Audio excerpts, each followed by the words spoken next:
This is Jason Walters here in the IPR game room, and tonight we're talking about For the Queen. Every once in a long while, a storytelling game comes along that changes the entire paradigm, the entire way you look at a storytelling game. And For the Queen is one of those games. For the Queen is a fantastic product, a role-playing game that requires no prep, that requires no experience in role-playing games at all, that you can take out and you can play with a group of people immediately. Let me go into the many fine things about For the Queen. The basic premise of For the Queen is super simple.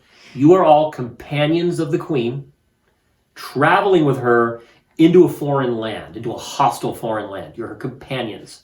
And the only thing the Queen knows is that you love her.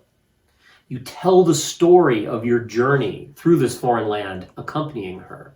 And you tell it for a certain number of cards. The game ends when you draw, the Queen is under attack, do you defend your card? Now you have all of these actions you take, all of these things you do, all of these questions you answer about your life and who your character is and what their motivations are, what's happened to them, as you play round by round. But you take this card and you put it in here and you don't know when you're going to draw it. You don't know when the story is going to come to its climax. But you can use it to determine the length of the game. You put it all the way at the bottom, you probably play For the Queen for an hour or two. You put it up towards the top, maybe 15 minutes. In the middle, maybe half an hour. It's a great mechanic. And the game is physically beautiful.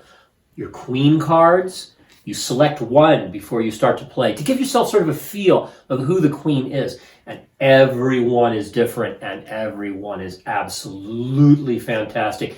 Every sort of medieval queen from every sort of culture you can imagine, just beautifully artistically rendered. Fantastic. And another excellent part of this game is learning to play the game and setting up the game are the same thing.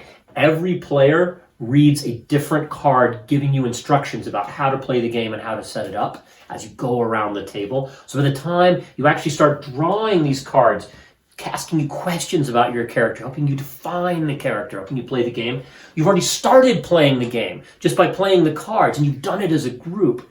It's amazing. Can't say enough good things about it.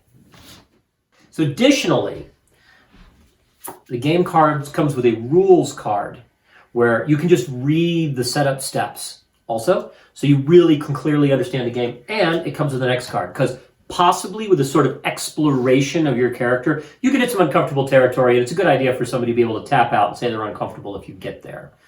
I'd also like to talk about the production value of this game for a minute. It comes in this lovely box. It slides out. Your cards go in and slide in. It has a little flavor text on the back. Fantastic. And finally, Alex Roberts, the designer of this, she is an incredibly talented young game designer. Not only is this a fantastic work, and I hope an early work from her, because I think we're going to see a lot more. I bet this game will completely redefine how storytelling card games are going to be created, produced, and run for the next half a decade, at the minimum. Truly paradigm changing. For the Queen is available from Indie Press Revolution and from your friendly local game store. Follow us on Facebook, Twitter, and Instagram, or subscribe to our newsletter. And remember, gamers, when it comes time to defend the Queen,